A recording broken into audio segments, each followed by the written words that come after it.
secondly, the relationship of trust needs to be established, because a lot of people who carry trauma, it's relational trauma.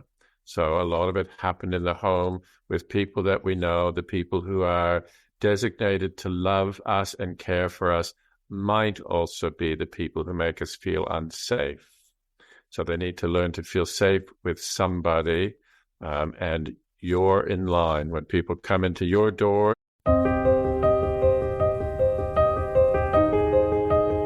in today's episode, Gary and I talk about post-traumatic growth and meaning making, thus the title being about growth and the hidden superpower of trauma. Earlier in my life, I would have smacked someone in the head if they said I'd make meaning from it one day. Swear to God. Truth is, there is a lot of peace to be found there, and many people have found that before me. So I really hope this concept brings hope. I'm Andrea Rose. Welcome to the Superpowered Evolution podcast. This is episode 2 of series 1, Fight for Your Life, all about things trauma recovery, and acknowledging that this is a fight for your life for many. In fact, you may have noticed that I'm really not okay in the last episode. I was really sick and truly felt like giving up back then. I was close to 3 years being physically sick and having 2 lifelong conditions. I had had about enough.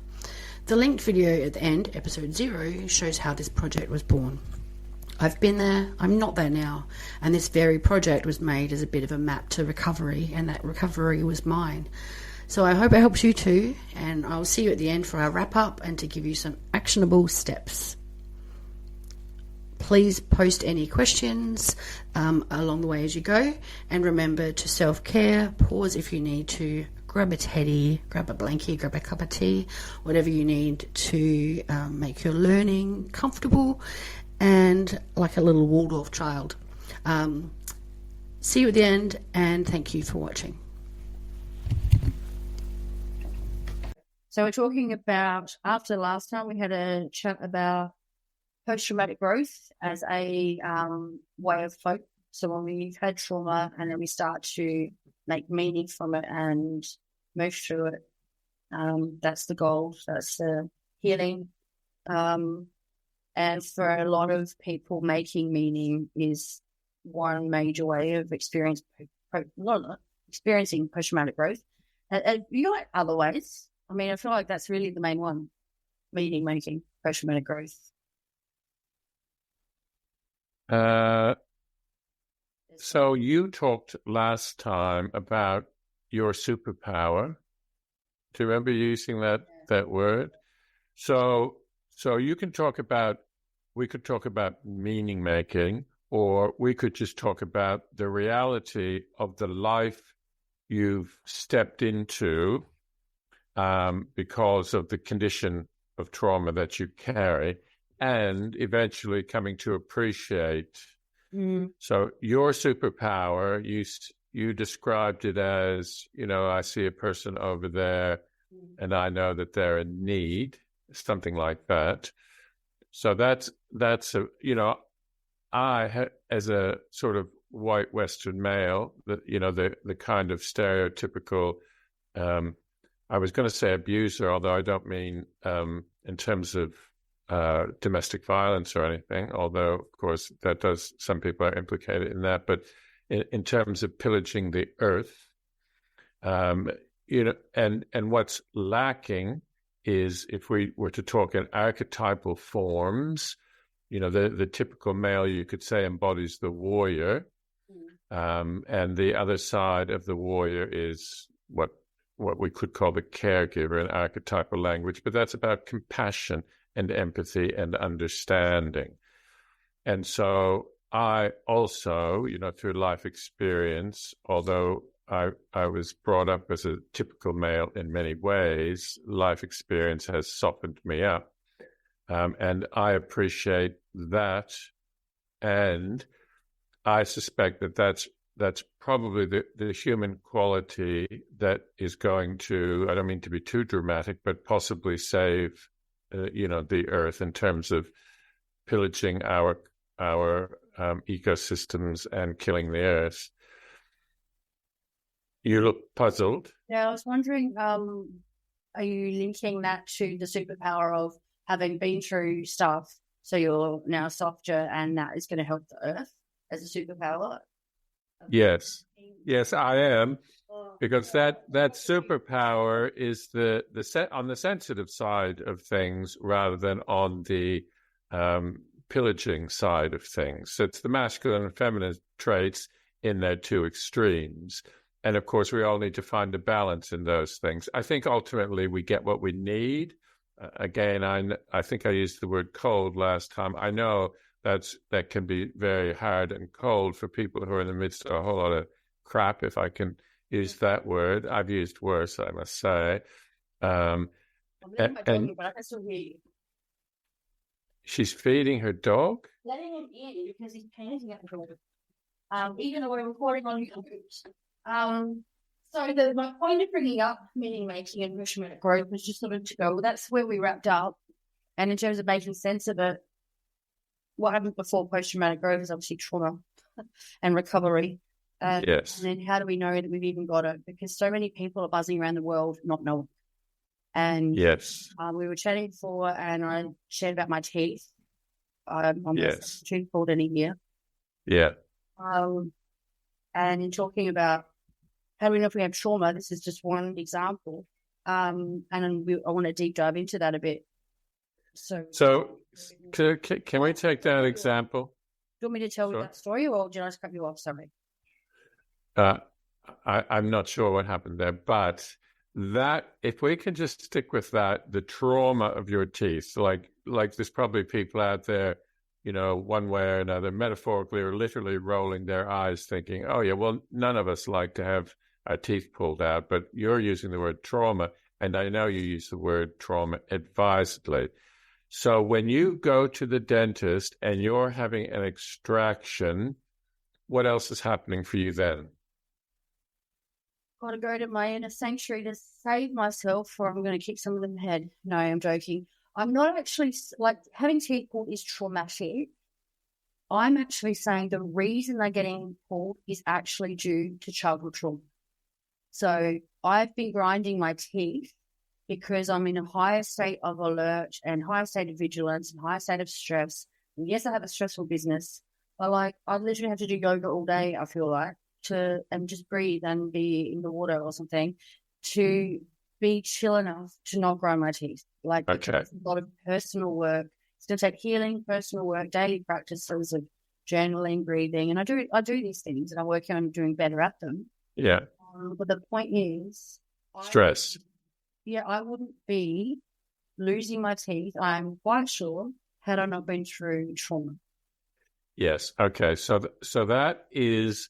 So being a therapist and meeting lots of people with trauma, that's the first thing that my ears wake up to when I hear people talking about anxiety. You can use the word stress, but that kind of range of things. People living with high stress or high anxiety.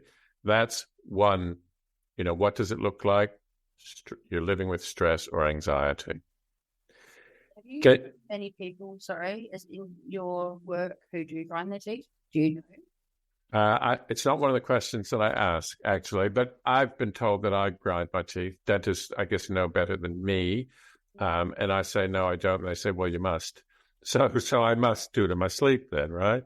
Yeah. And I get very little sleep, actually. So if I'm grinding my teeth in my sleep, that's good news because it means I'm sleeping. So there's another thing.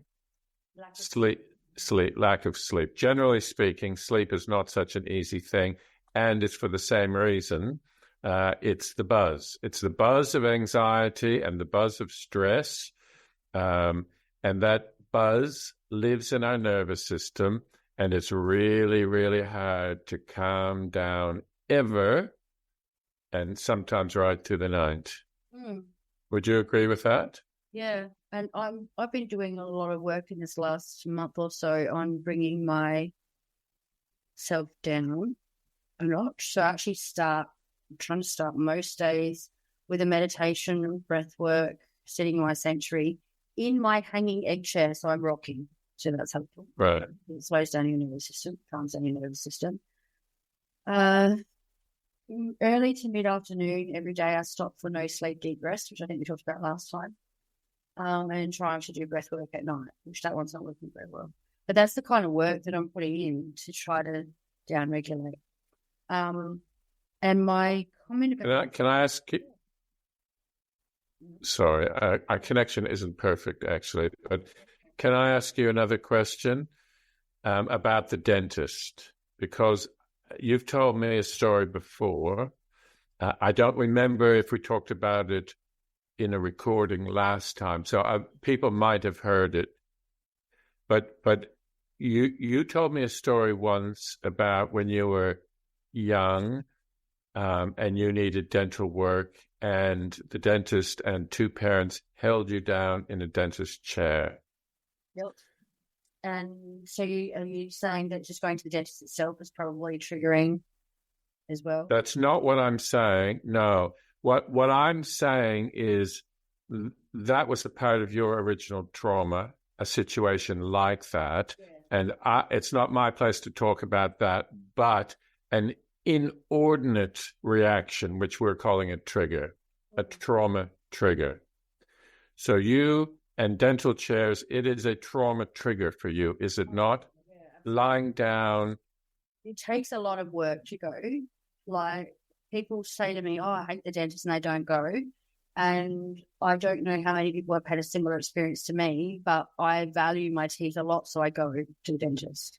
And I hate it every single time. Yes. But you also, your trigger, again, you can edit this out if you like, but your trigger, is it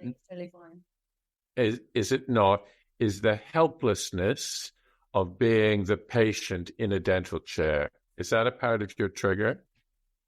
Not now. I was in the chair the other day and actually tapped out like I was in jiu-jitsu. So I literally went tap on the chair.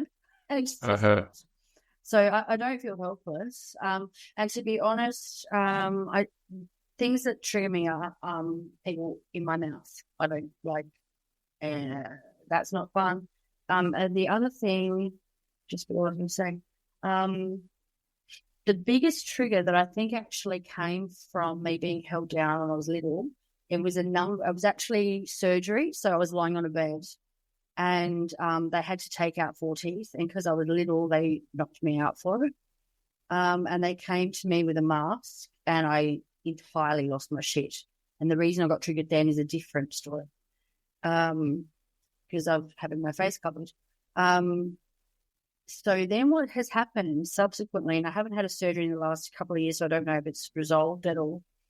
But whenever I actually have surgery, I wake up bawling my eyes out, like desperately crying. And I always attributed it to a certain event, but I actually think it could be that event that I think it is. But really that first one. So like being held down by people who were supposed to care for me, being my parents, and being alone when you wake up, and as being a small child, has literally affected every surgery I've had ever since. Yeah. So an element of that we'll just pick out, there's probably a few things in there we could pick up, but being alone, waking up and being alone, having been through a great emotional strain and not having someone else there to co-regulate. Yeah. And that is, so apparently 75% of people who go through what could be a traumatic experience are not traumatized by it, because they're the people who have a history of good social support, are able to co-regulate with people. The co-regulation means being in the sort of presence of, if not the embrace of, somebody who's got their nervous system together and can help you calm down in order that you self-regulate again. So 75% of people find their way out of what might otherwise be a traumatizing situation. An odd number of people, considering 1 in 3 people have been, 3 or 4 people have been through trauma. It's like the reverse number. As a point. So yeah, so my figures around that are the blueknot.org, which is one of the it's Australia's primary website for complex PTSD, they say 1 in 4 people, 1 in 4 Australian adults is implicated in complex PTSD. But yes, there's another source, I can't remember at the moment, that says 1 in 3. Yeah, I also heard you say 1 in 3 to 4. Because when people talk about men and women, the numbers are different as well. So, like 1 in 3 women have been through sexual trauma. Yes. 1 in 4 to 5 men have been. So yeah. I'm not just going to talk about women. I'll say 1 in 3 to 4. Yeah. So women, women actually have better systems for regulating, for co-regulating. Men, we're generalizing, we're gender generalizing, but men tend not to reach out to people for comfort, whereas women are much more likely to. Yeah. I'm just going to sit back to something you said and then get back onto what does trauma look like. We were talking about, it was about the causes of trauma, like being alone and having someone to help regulate. And that many people experience things that could be traumatizing, but they are not because they've had a lifetime of being supported, right? It just reminded me of the example. I know we've talked about, given how many recordings we did that didn't surface. I don't know if we've actually talked about this. But when we talked about the soldiers in the tank and then there's the bomb, and some of them get PTSD and some of them don't. And some people try to say, and I'm not 100% of the science of this in terms of science versus nature versus nurture, but there's 10 soldiers in the tank. Let's say 3 of them get PTSD and the others don't. The others don't because they have those systems and those experiences. So they know they're going to be okay. They've maybe got support. They've got an internal support system where they can self-soothe. Yeah. Whereas the people who get PTSD have maybe not had PTSD before, but like me, I have PTSD from upbringing, but they've had not as much support or whatever it is. And some say there is a genetic predisposition to PTSD, but it's, I think, one of those nature-nurture things. So not everyone is going to get trauma from the same experiences. Yes. And therefore, it's not the event, it's the experience of the event, and we all experience things differently. And so therefore, talking about what it actually presents like now in somebody is what will be helpful for them to go, oh, okay, yeah, that's why I've got some of those things that look like that. So, yeah, maybe I do have trauma. And another conversation can be, about causes. But so I kind of find it, I don't know if this is helpful to you, but to do a little brainstorm of what it looks like. So let's say people are listening to it and they like a checklist, probably Google it. But to me, sometimes it's helpful in different environments. So like, what does parenting with trauma look like? Or what does being a partner with trauma look like? Because I know that when I'm single, I'm really triggered, and then I go and get into a relationship and I want to throw one of us off a bridge or something. Not really, it's a bit dramatic. Yeah, My symptoms kick up much more when I'm in a relationship. Yes. So how does that sound to you? That sounds good. We should start parenting, relationships. So you're talking about if I'm a parent, is that what you're saying? Yeah. So what does I don't even know if I have trauma, and then we're going to talk about this stuff, and then people are going to go, oh my God, maybe I've got trauma, and then we'll help you after. So what does trauma look like? How do I know if I have it? And you can show up in parenting, for example. Okay. I can start. You start. Not being present. Yeah. Avoiding hugs. Okay. So let's just start with the not being present, because not being present it's an aspect of dissociation.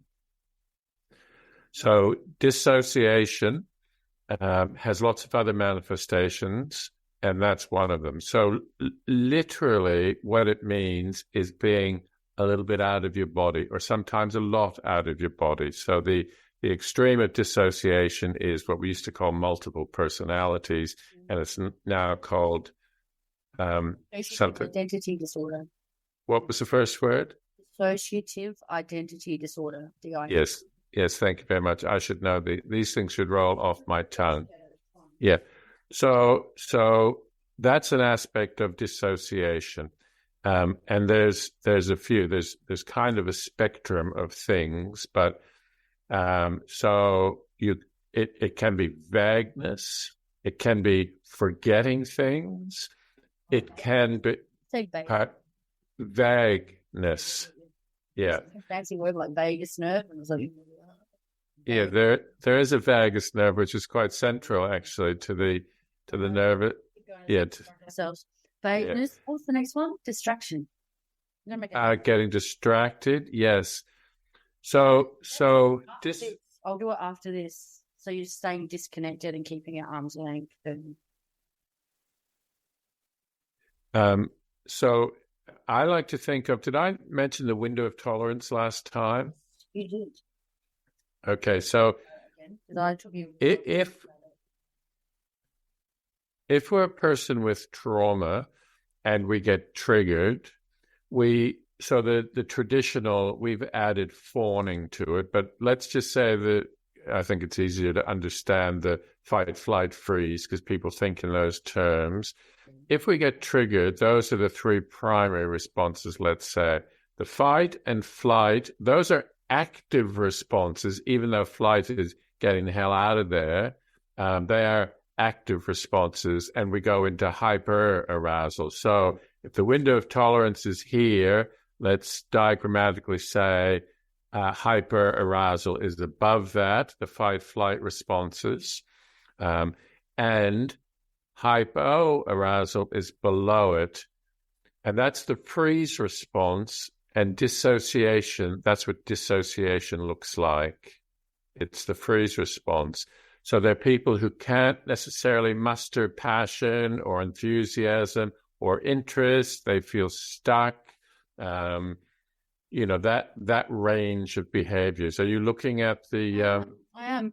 I've got a rainbow picture and I've got ones with stacks of colour in like orange, yellow, blue. Should I get the rainbow one?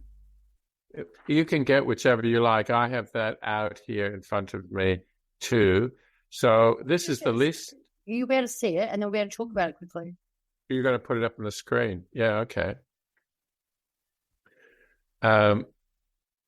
Okay, that's not the one that I have. It's okay. Let's get a different one. Which one do you want? Do you? Oh, that one right in the middle there. No, up. Yeah, right, that one. That's the one I've got in front of me. So that one, this is the work of Siegel. What's his first name? Dan Siegel. No, not that one. So, although that one's fine, but go up. Yeah, that's the one. That's what I've got in front of me. So that's what I've already begun to describe.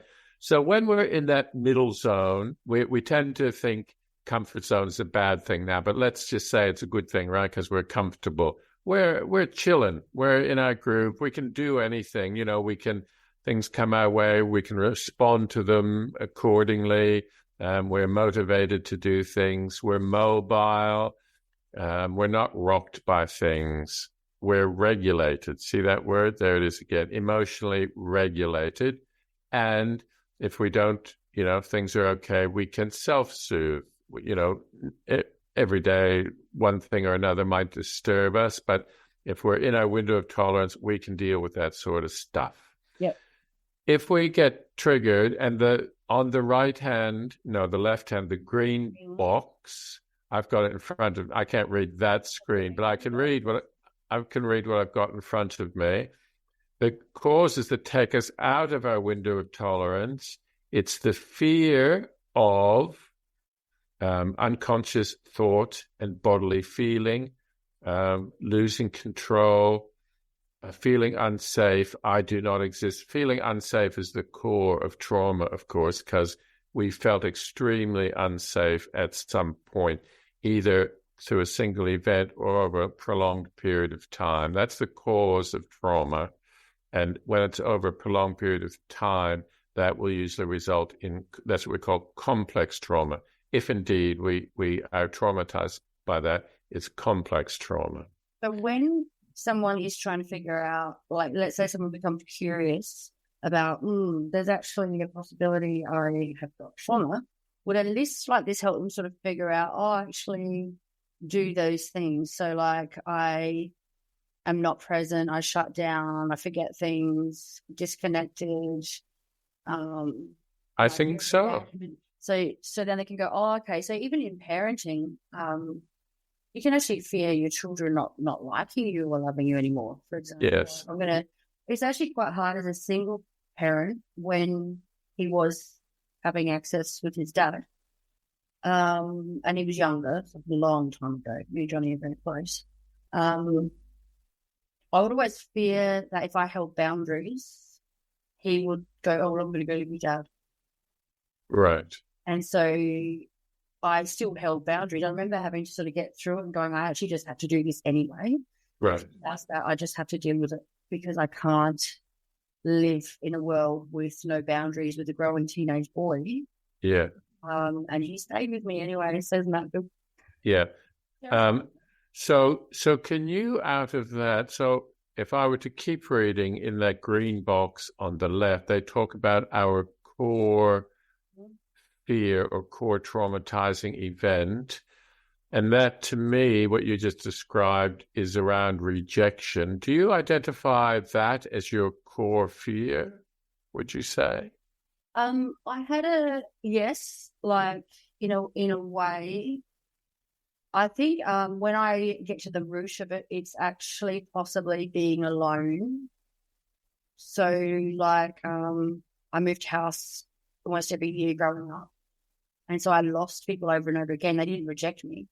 And then when I've talked to one of my sisters has had a fair bit of therapy, and we've talked about stuff. And because I was like, I've got this fear of abandonment, but I don't understand it. Like, our parents were there, right? But there's a difference between them being in the building and then parenting you. Yeah, so you were emotionally abandoned. Yeah. But it took me a long time to understand that. And so that and not feeling loved or supported has translated into something now that I still actually can't really articulate, to be honest. Yeah. So this is true for me as well. If I look at I'm not sure if we mentioned the Adverse Childhood Experiences test, the ACE test. If we haven't, we will come to it. But that's just 10 questions about the conditions of your early years. There's only one of those that I can say yes to, that's true of me, and that is what I would call profound emotional neglect. There was nothing intentional on my parents' part. They were both traumatized by war and Great Depressions and violence in one of those cases. But they simply were not available. And I was also a mistake. And so my core fears I identified is actually the fear of being unlovable. That holds together for me the fear of rejection, the fear of making a mistake, the fear of being abandoned, because the root fear there is being unlovable. Yeah. I think so. Yeah. There's some truth in it because it's like crying. And so all of my coping mechanisms, scrambled into gear whenever I felt somebody didn't like me. That's what I couldn't bear for a long time. I've been much better for a long time too now, because I did some really good work when I was in my 30s. But yes, that was the core of it for me. Can I jump to something else? I'll ask it, and then do you need to finish what you're saying? Sorry. Well, I just wanted to finish what you started there. But yes, those responses at the bottom, those are the manifestations of trauma. The bottom ones are hypo-aroused. So people don't have to think, I'm all chaotic. That's what trauma looks like. It also looks the opposite of that I'm just flat. Yeah. No sort of personal will, no desires, no ambition. That's the bottom, hypo-aroused. And just to finish that list, dissociation, not present, unavailable or shut down, memory loss, disconnected, being on autopilot, no display of emotions or flatness, separation from self, feelings and emotions. Also, and as a counselor, people often, I would say, meet people who talk about being stuck. Stuck is another common expression of that hypo-arousal. So people can have lots of positive things. You can be traumatized and have lots of positive things going for you. It affects you in certain areas of your life, and in that we're very different from one another. So people can be very successful in so many ways, and yet completely, well, as you talked about, relationships just don't work for you. I know that there's a whole lot of things you do really well, but relationships seem to be a thing that trigger you. Yeah. So just before, I know you want to go on somewhere, but just to finish these, because that was just the freeze response, the hypo-arousal. But if we want to continue talking about symptoms, let's go up into the hyper-arousal, around anxiety, feeling overwhelmed. So panic attacks are quite common. Chaotic responses. So that's what I was trying to get to at that time, that people were holding you down. I'd forgotten it wasn't a dentist chair. It was for an operation. But yeah, so that's an over-the-top response, right? When you can't hold it together anymore, because that's what trauma's about. We can't get to the frontal lobe because we're triggered in our fight, flight, freeze responses. So we can't rationalize. You can now, from what you described, lie there in your dentist chair and say, I know I'll be okay. You know, your knuckles are turning white and whatever else is going on, but I know I'll be okay. You can penetrate your thoughts about that and bring some rationale to it. So outbursts, whether they're emotional or aggressive outbursts, anger, aggression, rage. So again, these are all in the hyper-arousal, and obviously those ones are fight responses. Then there's rigidity. They say rigidness in this, but I think rigidity is probably a better word. Obsessive compulsive behavior or thoughts, overeating, overeating or restricting your eating, so eating disorders, addictions and impulsivity. So they're the ones on this list. I'd add overworking and absolutely overworking and overtraining. So there are things that look successful. So, like how you said before, you can be successful in so many ways and also just be falling apart over here.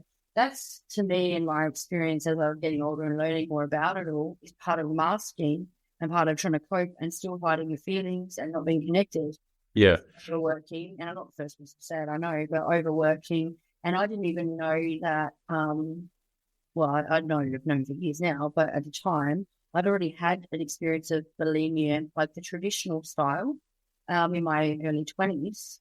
And then I took up training, and it was still from a place of shame and body dysmorphia, body dislike, punishment, whatever. And so I looked like a really successful person. You know, I was working usually 2 jobs and training, and I was like, oh, you're amazing. Yeah. And that's actually ultimately part of what led to me getting adrenal fatigue, burnout, realizing that was trauma-related behavior. And then I just sort of fell down and was like, well, how do I fucking deal with that? I thought I was dealing with it fine because I thought the training was a good move. Yeah. So when you say you fell down, that can probably be called adrenal fatigue, right?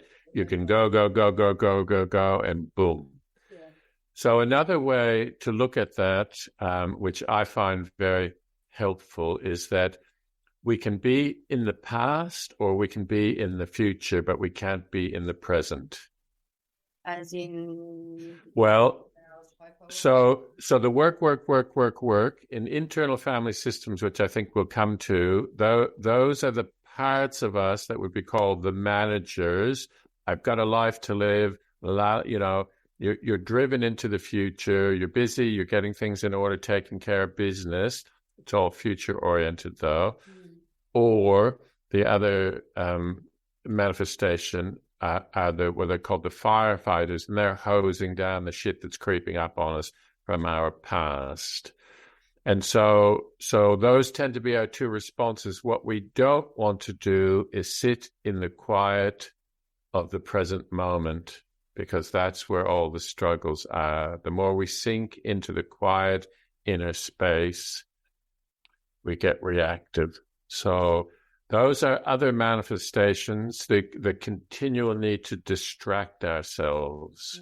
You know, if we think quiet time is listening to music or watching TV, that's not really quiet time. That's still distracting. Someone was talking about allowing time to get bored the other day. My first thought was, what do you do? Like, what do you do? You guys just, what am I doing? You're actually going to sit here? Like, imagine every single thing was done. I'm like, that's not going to. And so even Johnny and I were talking about it recently, because his girlfriend said about, like, just don't do anything. Just like, and he's like, what do you mean? Like, surely we can garden or, like, you know, watch a movie or, like, walk and draw. Yeah. That's to me and Johnny, that's not doing anything. Yeah. But, like, I can't even imagine. What do you just, no kidding, I can't imagine sitting on the couch. Is that what people do? Yeah. Yeah, I went to someone's house once and they just sat down and talked with me, and I was like, I thought it was really weird. I was like, we're just sitting down. Can't go for a walk. Yeah. I was like, and the other aspect about the busyness and the doing is that, and I'm sure I've used this term before. I think it's Gabor Mate that I first heard it from. I'm sure it is Gabor Mate, and he says, at an early stage, we get a message that we're not wanted. And our resolution for that is to say to ourselves, if I can't be wanted, I'll be needed. So that drives a lot of our busyness as well. It's generally in the service of other people, but we can never do enough. And this is something back to, like, parenting and what does trauma look like and all that kind of thing, right? Think about the fact that, and I'm actually, just so you know, and everyone who's listening knows, I'm being careful in my mind not to share Johnny's story. Like, I'll refer to him as part of my experience. But I think about, like, Johnny and I are the same in that, like, we're both like, what do you do? But he got brought up by me. So yeah, that's what he's going to learn. That doesn't necessarily mean he felt that he wasn't wanted and must be needed. Do you know what I mean? He could feel that. I have no idea. But, like, he literally got brought up by me how to do life. So what else is he actually going to think about? Like, do you know what I mean? He has to be still. So, yes. So now you're talking about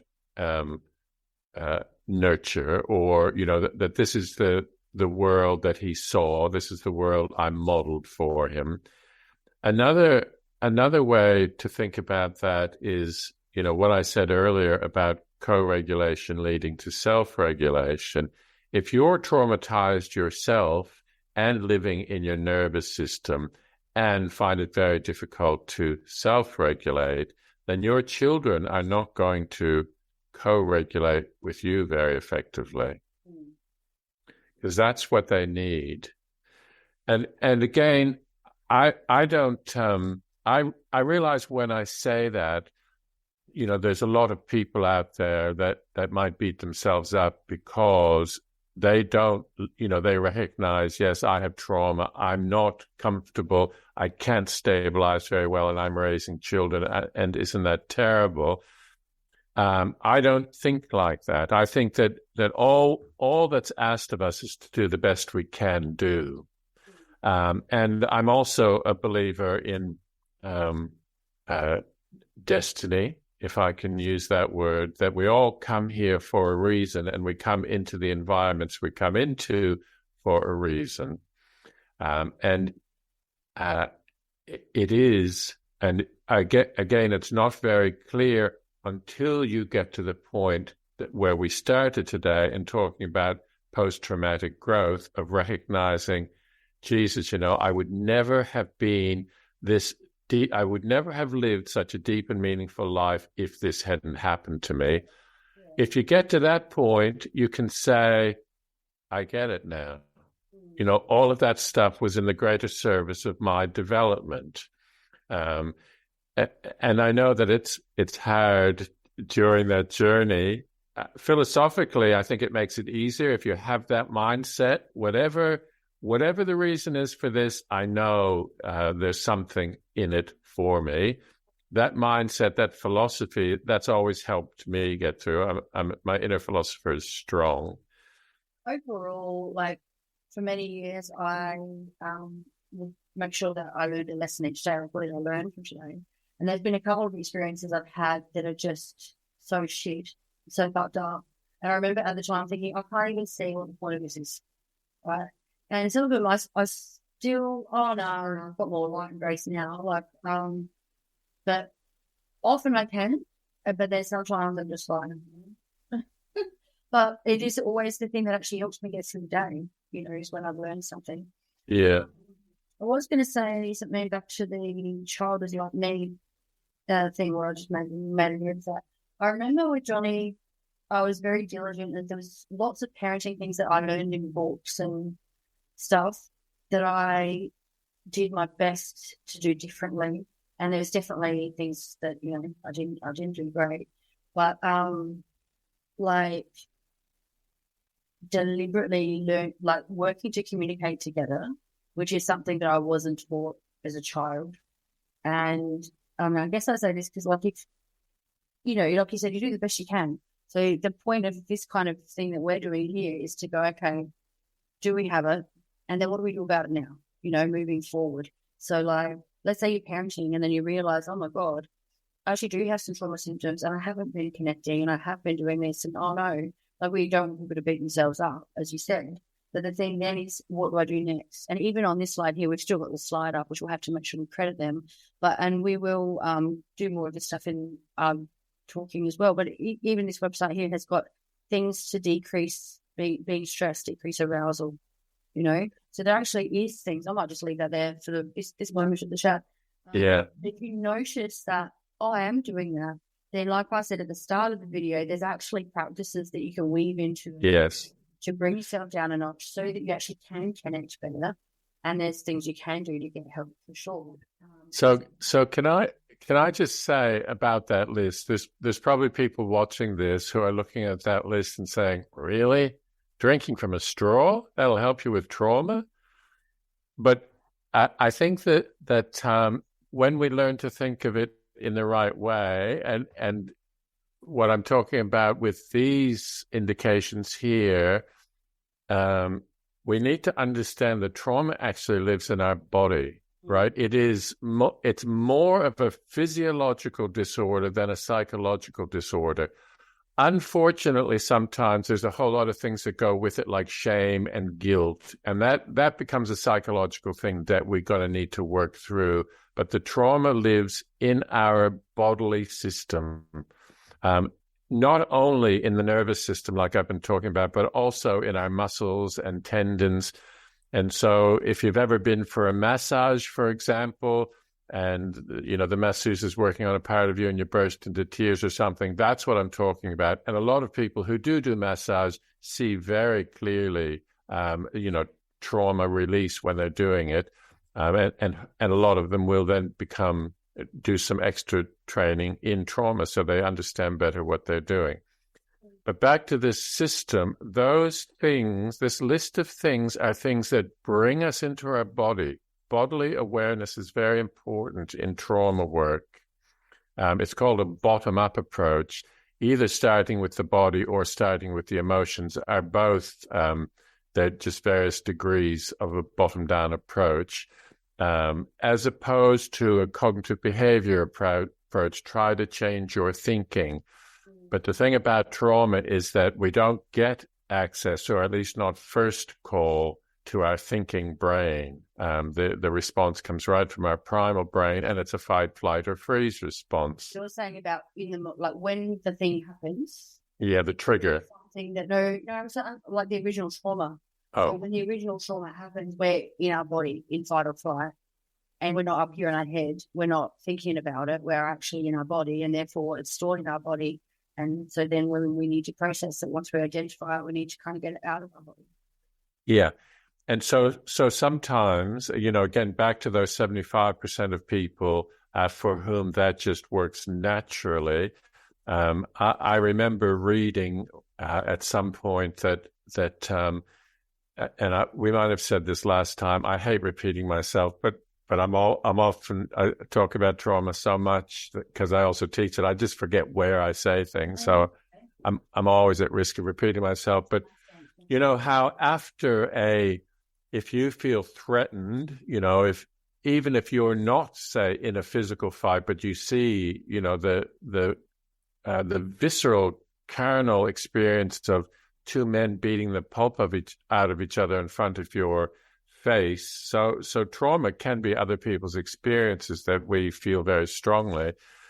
What might very well happen then is that, a few minutes later when it's all over, you'll start to shake, that trembling.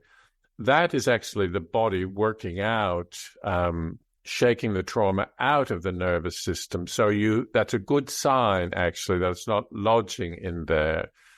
I forget for the moment why I was saying that again. But yeah, so quite a number of people will be okay after those kind of experiences, and some people won't. And yes, it'll lodge in their body somewhere. Yeah, and I have done a lot of talk therapy, and it's only in the last few years I've found the more things that help more, like IFS feels more bottom down. I don't know if it is technically, if it's like somewhere in the middle, because we're using bottom up. Yeah. Yeah, that's it. Yeah, that one. And breathwork, and actually, it was so fascinating doing breathwork because breathing into the body to notice what's in there. You can feel something. Oh, what's that? And then you're breathing through it, and then realizing it kind of feels like gunk, and breathing that out and feeling so much better and connected. Like, I referred a friend of mine to the lady you referred me to a while ago. Yeah. And she came and saw me the other week, and she just looked like she was glowing. And she'd been doing breathwork with the same lady. She's done a few sessions, and I'm like, you literally look like a different person, Now that there's more practitioners doing body work, somatic work as it's called, and there's lots of modalities that you can study. I've over the years come to appreciate that some of those things that might have been a bit out in left field for me once, like breath work is another thing. Well, that therapist we're talking about, that's her primary modality, is working with breath work, but I do it in a group. It's been pretty powerful. So yes, those things which we might think sucking on a straw, or breathing, why would, we're talking about a lifetime of struggle here. Why would that be helpful? Well, because it gets the trauma out of your body. To be able to, it just didn't happen to me in my last session, but my first few sessions, I had a really good cry, I was supported, and she would sit next to me. And if I got lost, she's listening to my breathing and paying attention to how I'm reacting. So there's hardly any talking, and she just guides it. And then if I look like I'm stuck or struggling, she would say, where are you now? Are you okay? Just checking. And often have her hand just on my shoulder. But the thing she would do is breathe a bit louder herself, which would automatically make me copy her, which is co-regulation. But fine, it's true. Right. You literally go, I'm going to copy. Your brain just does it, and then you calm down. So it's amazing experience on a lot of levels, actually. Yeah. I just had a little boo because we probably need to wrap up soon. I reckon it's been around about an hour. Yeah. I just wanted to have a quick look at. I found an article which I'll share with this, how childhood trauma affects parenting styles, and talked about just a little look. Talks about things like being controlling. And it's hard to let your children find, I know from my own experience, let your children find their own feet. A little bit like walking to school. There were little things like that I had to let go of at some point to enable enough. So So what's happening there is that your own fears for his safety, which actually were more about your fears for your safety, are impacting your parenting. Yeah. And you're afraid of things happening to them. Yeah. You don't want them to be having the same experience as you. So what we're doing in those situations is that the past is more to the front of our mind than the present. And he's always been very capable. Anyway, he did this funny thing. I'll read some others in a minute. I remember when he turned 3, he just started climbing trees like the same day, and he'd never climbed a tree before. And I went into the backyard, and I'm like, Johnny, what are you doing? And he goes, I'm climbing a tree. I said, I can see that. Why are you climbing a tree? He goes, I'm 3 now, Mum. And I was like, all right then, go for it. I'm like, you think you can do it because now you're 3? Yeah. But yeah, he usually would do that every year. There'd be like a new thing he just decided he was doing. Yeah. The last time I remember him doing it, he was about 16. So there's avoidance. So for me, that was like avoiding connection, and even other people. So like think about, and he probably experienced this as well. My fear of other people, like other connecting with other people, which can affect then his friendships. I'm religion about getting out of that, but over sheltering, overly controlling, neglecting the emotional needs of your child. And these articles talk about how you can change your parenting style, so that's nice. And does it affect it? So have you got anything else to say on that? Because probably, hopefully that's enough food for thought without upsetting anybody.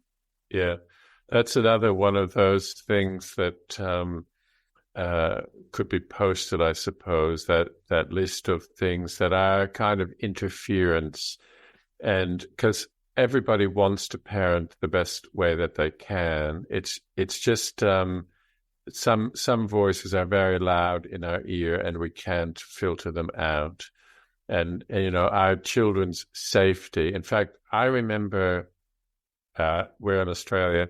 I remember Eddie Maguire one time. He was talking about he's the football commentator and his other things, but I remember him saying one time, I went in to buy when our first child was born, I went in to buy a new car or something or other, and I was shown these different models of whatever, and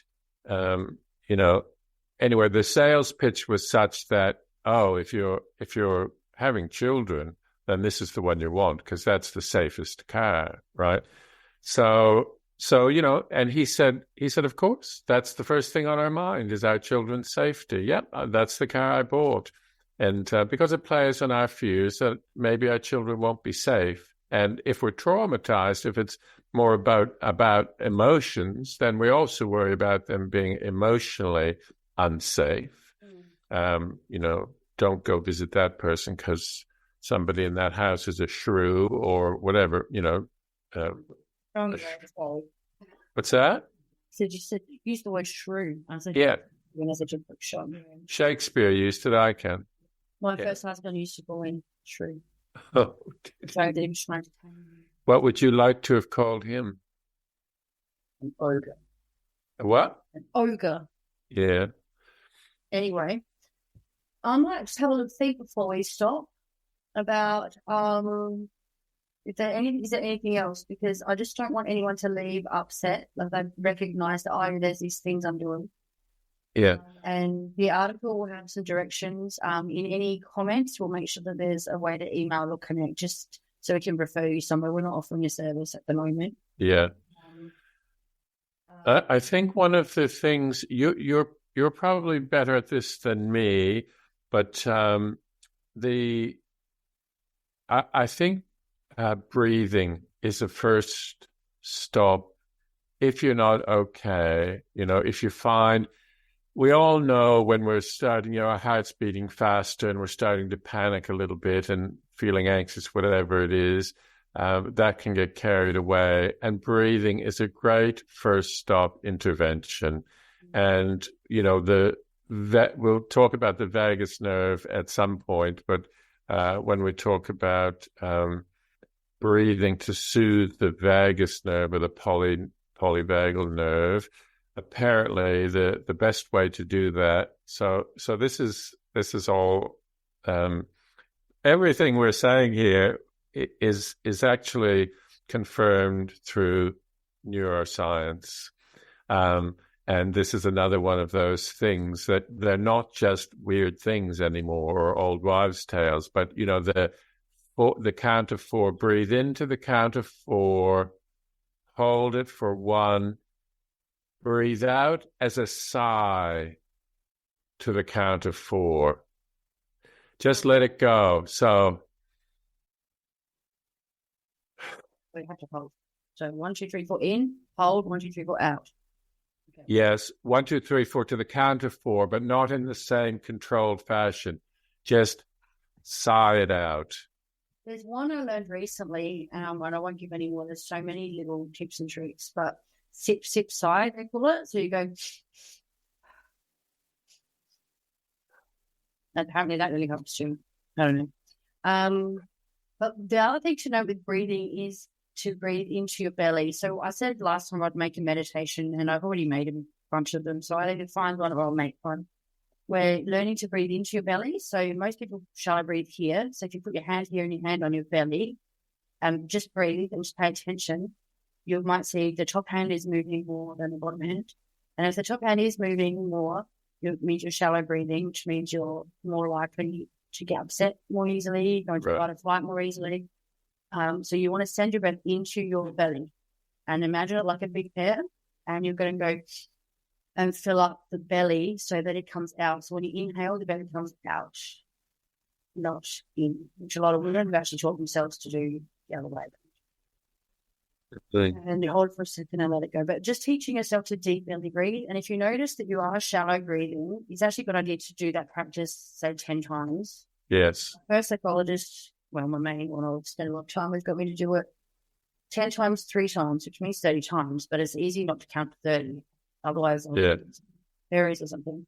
And I count with my fingers or I lose count. Well, 10 times is quite enough to begin with, and do it sitting down because you might get dizzy. Yeah.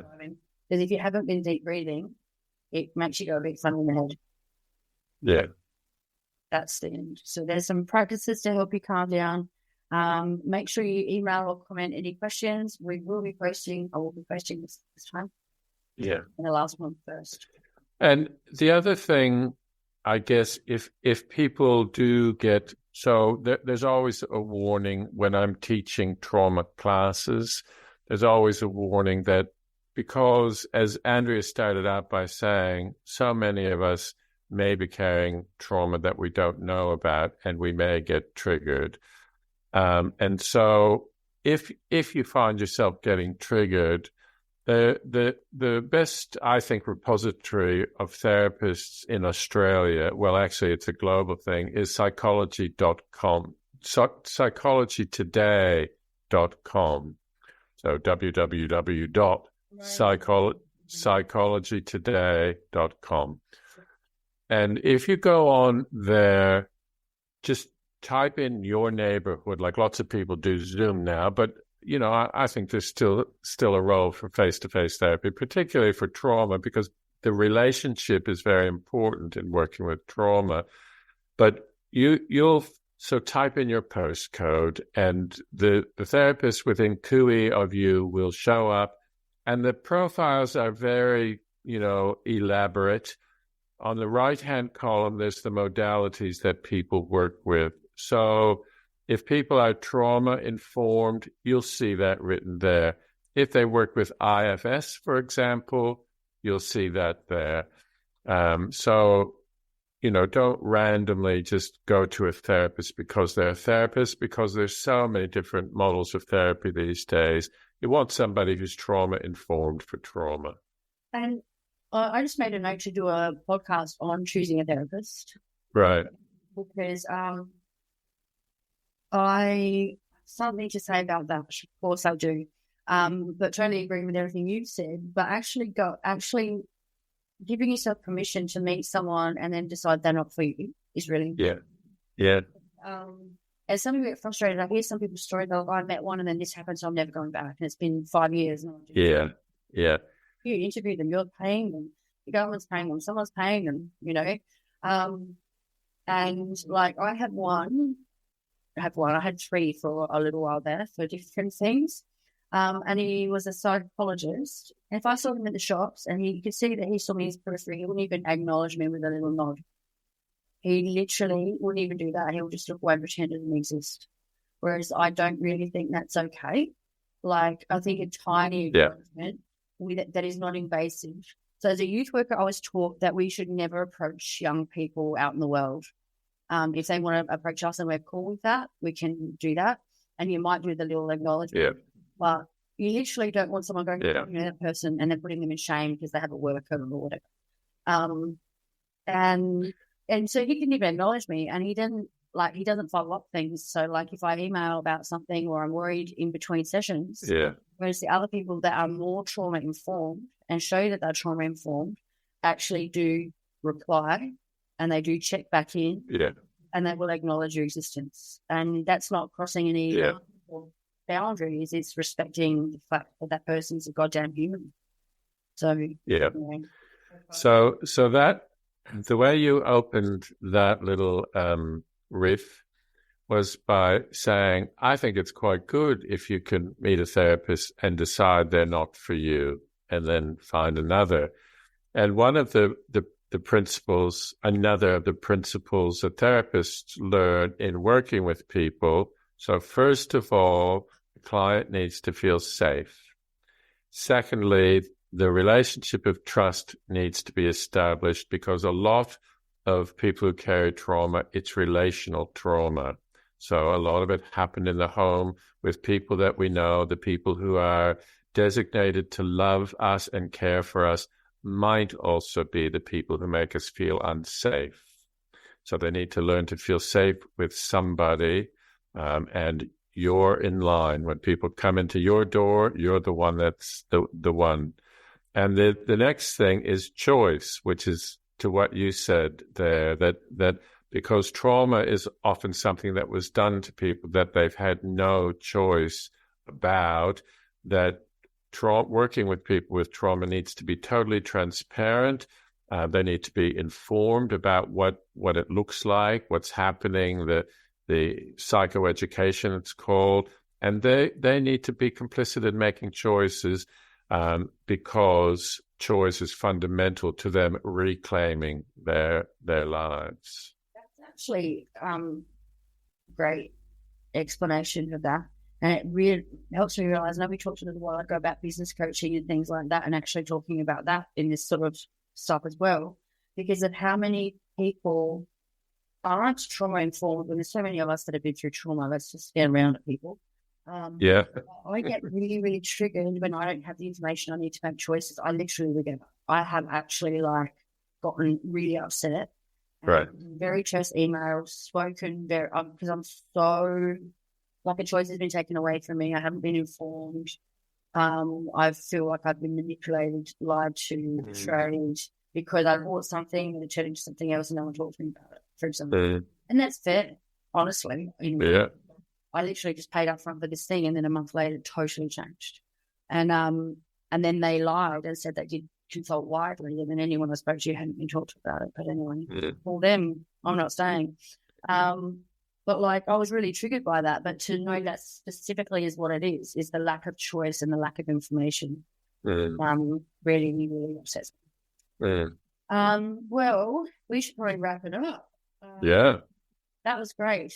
I know we were talking, I reckon next time maybe we'll have a little look at how it shows up in relationships, maybe, intimate relationships.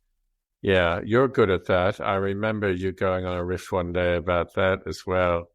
Well, I think either somebody sent you something or you found something and you were right onto it. In relationships. About relationships, because I think an old flame of yours was sort of moving towards you again at the time you encountered this, and you thought attachment theory. Well, there is attachment theory as well. I found around that time because okay. like totally avoidant. Yeah. Anyway, we'll talk about, oh my God, we can't do that on a podcast. What we'll do, I reckon we'll go through a couple of situations in life and how trauma shows up. Yeah. Maybe then do some of what to do about it, and then we can go deep dive into some things. Yeah. Attachment theory is, if we're talking relationships, you can't avoid attachment theory in relationships, and it's something everybody can relate to. So yeah, I sound like an 18-year-old, don't I? So yeah. Like so there. Yeah. Well, we've been okay. It's just getting weird now. Yeah. Don't you actually go there? I'm just going to end the recording so we can check in. Yep, I pressed the stop button. Okay, I don't know what I'm doing, everybody. Goodbye. Thanks for watching. You saying goodbye to everyone, Gary? Oh, bye. See yous. Or not. I mean, we don't really see you, but hello. See you. Nice seeing you. Nice not seeing you. We hope that today's episode has provided insights into helpful and unhelpful coping mechanisms, as well as the impact of each on their mental health. I also hope that the discussion was okay about the impact of trauma on parenting. It's not about guilt or shame or anything like that. It's about getting to understand the importance of self-regulation. And I've written down healing. I'm reading my little script thing.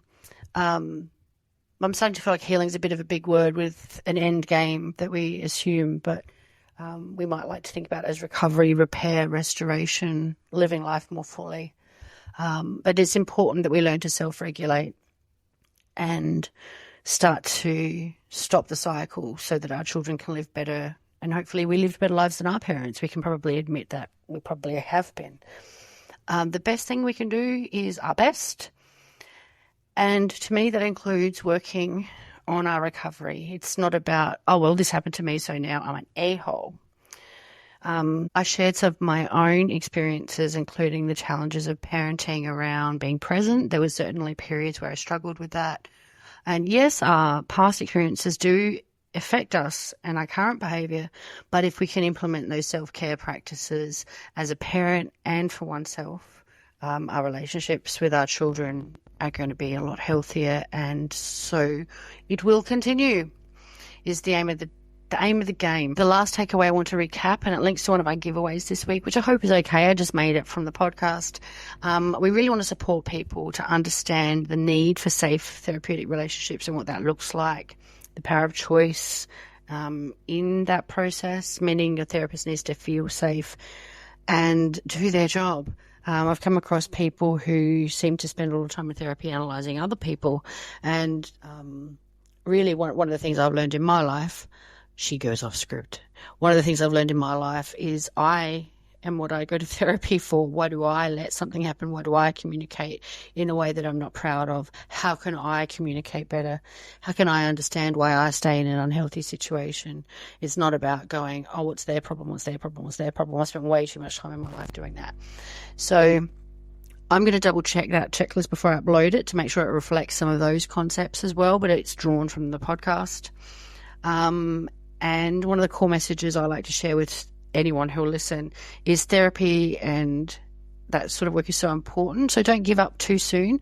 I know some people who go, well, I went and then this happened, so I'm never going again. And it's like, well, like boyfriends, there's plenty more fish in the sea. So not everyone's going to be a good fit. Not everyone's going to be what you need. They might not have the experience or the passion anymore, like a jaded school teacher who should become a florist. So yeah, you need to assess them as well. Like a job interview is two-sided, pay attention. So heading to our giveaways, we have 2 for you today. I'm going to make the download for the therapy, just one you can download, you just put your email in it. There's nothing else that comes with it. It's just you can download it. That's what I'm trying to say. And the other one is also a download. I think that one, because it's bigger, has an email thingy with it, but it has some follow-along videos. It's an older mindfulness tool that I made before I had a microphone, so I'll probably remake them eventually. It's got different kinds of activities that will help your nervous system to settle, and they're derived from various techniques like somatic stuff, meditation.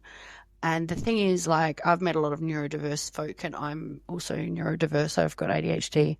And apparently CPTSD, complex PTSD, is also neurodiversity because it veers from neurotypical. But like I've heard a lot of neurodiverse people go, oh, I can't do that, I've got autism. And I'm like, there are so many types. You just have to, like, you go on Insight Timer, there's like 1 million meditations. So I have pulled out 5 different kinds of meditations that I find work for me. And when I first tried learning meditation was years ago, and a friend who had studied to be a monk, and he was talking about emptying your head, and my head was like, chatter, chatter, chatter, chatter, chatter. It's not about emptying your head. It's about being present and noticing things. And I mean, maybe that's one kind of meditation, and that's the kind of monkey meditation he did, but it doesn't work for a lot of people. And I'll rant about that another day using the example of I don't know what it's called, something about Buddhist path, and my pen's not working. I'm just going to write that because I know what it means. Because what I learned at some point in time is that using the breath as an anchor for meditation is actually one of the harder practices, and it's not first in the Buddhist path thing that I learned about. So don't beat yourself up if breathing doesn't work, or emptying your brain doesn't work, or visualizing your thoughts of clouds doesn't work. There are different techniques, and I would encourage people to try and stick with one for a few days, and no, it doesn't work, write it off, that's fine. Keep trying different ones. So ones for me that work really well as a neurodiverse person are ones that engage my body as well. And so it's actually quite active. You are relaxing, but you're actively focusing on sinking your body, or melting, or feeling the senses on the bottom of how the bottom of your feet feel. Like, it's different things like that. So head on to the giveaway area. It's linked in the show notes towards the bottom. Please give us a like and a follow and a share, or all the things that the other famous internet people say. Do that. And thank you. I'll go back to my notes. Back to the with the meditations. Pay attention to if they help you feel calmer.